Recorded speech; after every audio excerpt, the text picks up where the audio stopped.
अभी वित्त विभाग के द्वारा जो सीएफएमएस 2.0 का अपग्रेडेशन चल रहा था, तो यह परेशानी तो पूरे जनवरी का महीना खा गया और दिसंबर का महीने का शिक्षक का भुगतान जो है फरवरी के महीने में हुआ।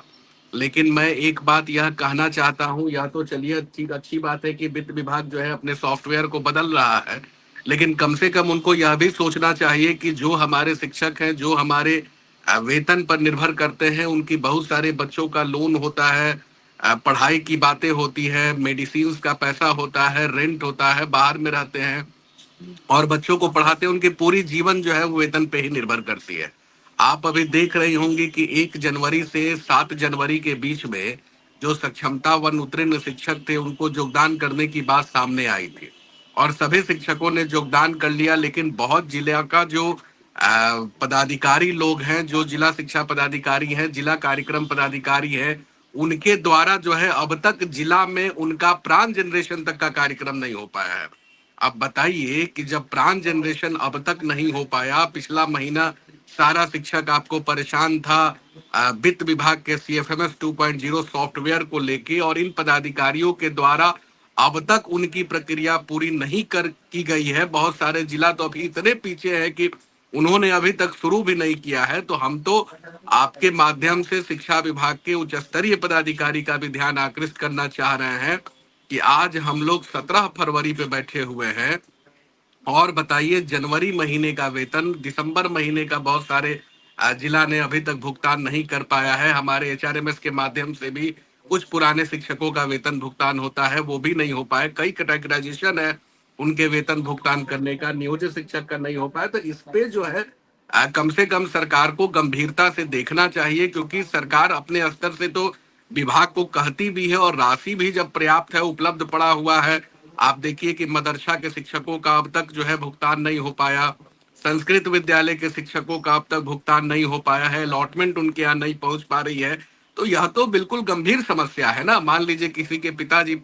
बूढ़े हैं, किसी की माता जी बूढ़ी हैं, कोई खुद ही दवा खाता है, कोई बच्चों का इलाज कराता है, किसी का ईएमआई कटता है, किसी का किराया है। तो वैसी परिदृश्य में जो 5.5 लाख लोग हैं, यह वेतन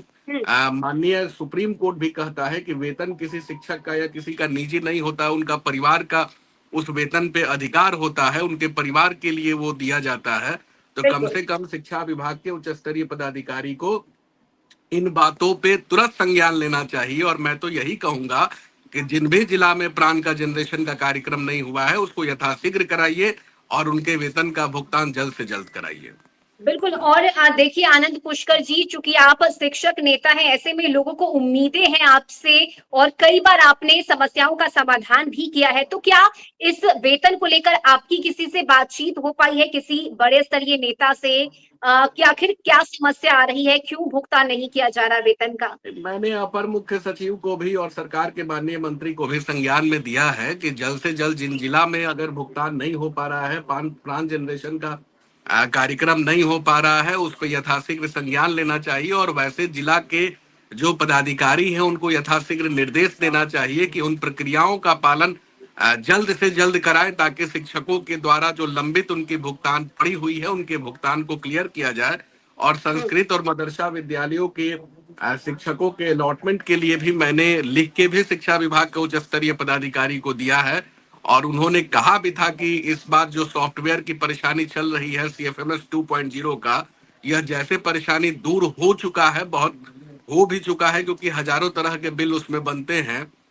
और उन्होंने कहा कि जैसे दूर हो जाएगा मैं तुरंत जो है यह प्रक्रिया को शुरू करा दूंगा। तो हम तो आश्वस्त है कि, लेकिन विलंब जो प्रक्रियाएं हो रही हैं, जो कहीं अगर फाइलें जो फंसी हुई हैं, कहीं लटकी हुई है, उस पे हम उनका ध्यान आकृष्ट करना चाहते हैं कि जल्द से जल्द जहां भी फाइल लंबित पड़ी है उस फाइलों को पुशअप करने की जरूरत है, ताकि उनको ससमयिक वेतन का भुगतान हो पाए। जी बिल्कुल रश्मि जी, आपने सही बात कहा। मैं तो 4 फरवरी को गया भी था और विभाग के उच्च स्तरीय पदाधिकारी से मेरी मुलाकात भी हुई थी। मैंने उनके संज्ञान में भी दिया था। मैंने उनको कई विषय संज्ञान में दिया था कि जो सक्षमता वन के लोग हैं उनके लिए कोई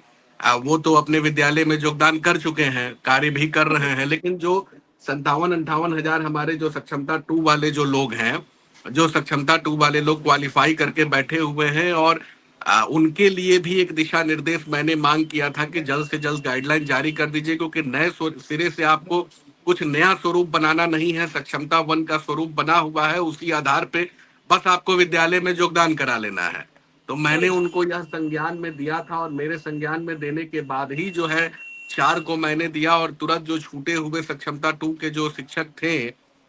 और सक्षमता 1 वाले भी जो छूटे हुए शिक्षक थे, आपके भी मंच पे मैंने उस समय भी कहा था, जब मैं मिल के आया था तो उस समय भी मैंने कहा था उनके लिए एक प्रोविजंस आया, जल्द से जल्द प्रोविजंस आया कि उनकी भी काउंसलिंग करा ली जाए। उनकी काउंसलिंग हो भी चुकी है। अब तो मैं आपके माध्यम से भी कहूंगा कि जिन जिन शिक्षकों की काउंसलिंग हो चुकी है, जल्द से जल्द आप अपने स्तर से नोटिफिकेशन जारी करके उनको विद्यालय में योगदान करने का पत्र भी आपको निर्गत करना चाहिए, और उनको भी जल्द से जल्द विशिष्ट शिक्षक का दर्जा भी दिया जाना चाहिए, और उनका भी प्राण जनरेशन होना चाहिए। जैसे दर्जा मिल जाए, प्राण जनरेशन हो, उनका भी ससामयिक वेतन का भुगतान शुरू कर देना चाहिए। ठीक है। आनंद जी, आपसे मैं एक और जानकारी चाहूंगी कि आखिर प्रधानाध्यापक के पोस्टिंग में क्या मसला फंसा हुआ है, वहां क्या समस्या आ रही है, क्या परेशानी आ रही है? देखिए रश्मि जी, सबसे बड़ी बात है कि जब यह प्रधानाध्यापक की बहाली हो रही थी बीपीएससी के द्वारा, तो उसमें जी। बहुत सारी परेशानी शुरू में आ रही थी, जिन परेशानियों का समाधान मेरे स्तर से कराया गया था। आपने हम्म। देखा था कि जो पूर्व के नियोजित शिक्षक थे, जो टीआरई 1 में चले गए थे, जो पूर्व के नियोजित शिक्षक थे, उनके उम्र को भी लेके, उनके योगदान को लेके, तो ये सब सारी परेशानी आ रही थी। मैंने ही जाके बात किया, विभाग में भी बात किया, और उनको बैठने की अनुमति भी मिली। बिहार लोक सेवा आयोग के द्वारा पोर्टल पे भी वो खोला गया, और उन लोगों ने भी अप्लाई किया, उनकी उम्र सीमा में भी छूट हुई। आज के परिदृश्य में रश्मि जी, सबसे बड़ी बात है कि चलिए वो लोग क्वालिफाई कर लिए हैं। 6,000 अभी जो प्रधानाध्यापक है वो क्वालिफाई करके बैठे हुए हैं,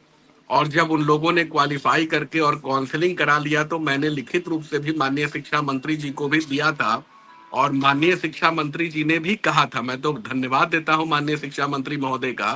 कि मैंने मांग किया था कि कैडर तो इनका प्रमंडल होगा, लेकिन इनका जिला में भी इनके विकल्प को ले लिया जाए था, कि मैंने प्रधानाध्यापक की पोस्टिंग के लिए मांग भी किया हूं, और उनको जिला भी मिल गया। और एक संजोग भी बहुत अच्छा है कि इस बार भी जब मैं गया, मैंने बस संज्ञान में दिया, और माननीय मंत्री जी के पहल के बाद शिक्षा विभाग ने उन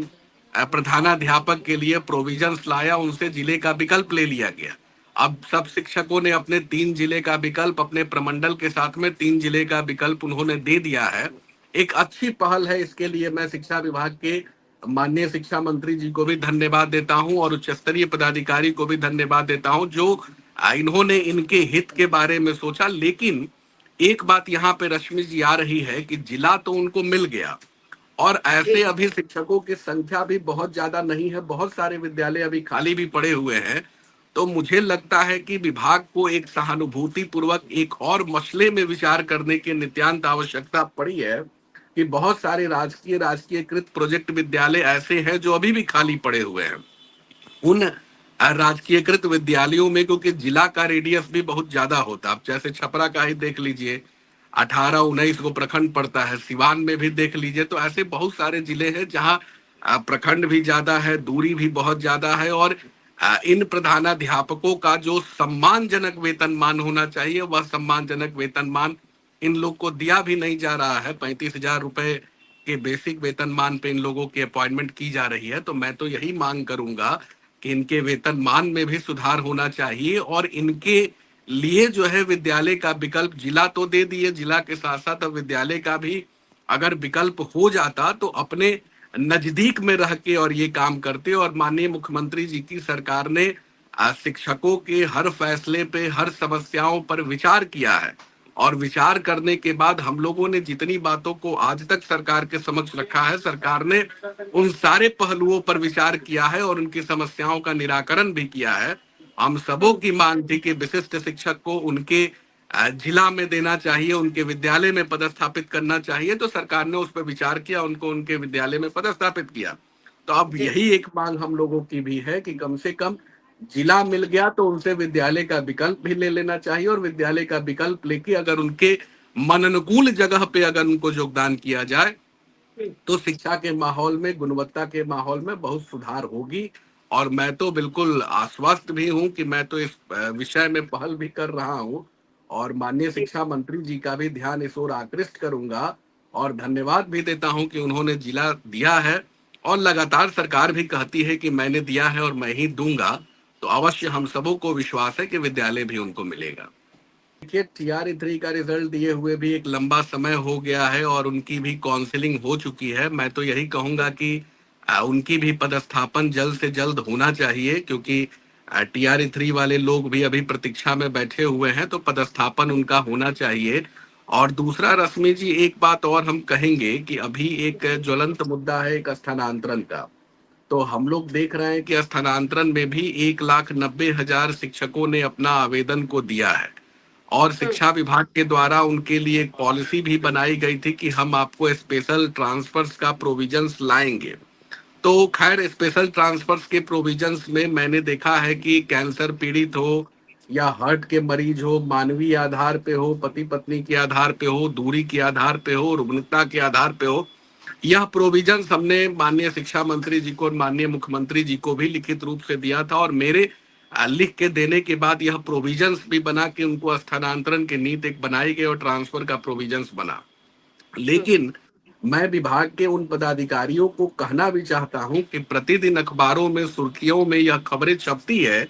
कि पदस्थापन की प्रक्रियाएं यहां तक पहुंची है, यहां तक शुरू कर दी गई है। इन प्रक्रियाओं के माध्यम से स्थानांतरण हम करना चाहेंगे, काउंसलिंग शॉर्टलिस्टिंग की प्रक्रिया हम लोग कर रहे हैं।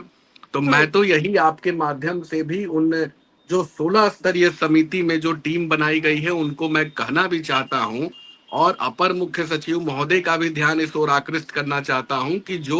आपने कहा कि 15,000 शिक्षकों जो कैंसर पीड़ित है, हृदय की गंभीर परेशानी से है, अब तक मात्र 35 शिक्षकों का स्थानांतरण के लिए आपने अभी प्रोविजंस लाया है, ई शिक्षा पोर्टल पे आपने दिया है। तो मैं तो यही कहूंगा कि जल्द से जल्द जब आप अपने राज्य नेतृत्व से और शिक्षा विभाग से जब उनके स्थानांतरण की प्रक्रिया कर रहे हैं, तो इतना समय आखिर क्यों लग रहा है? समय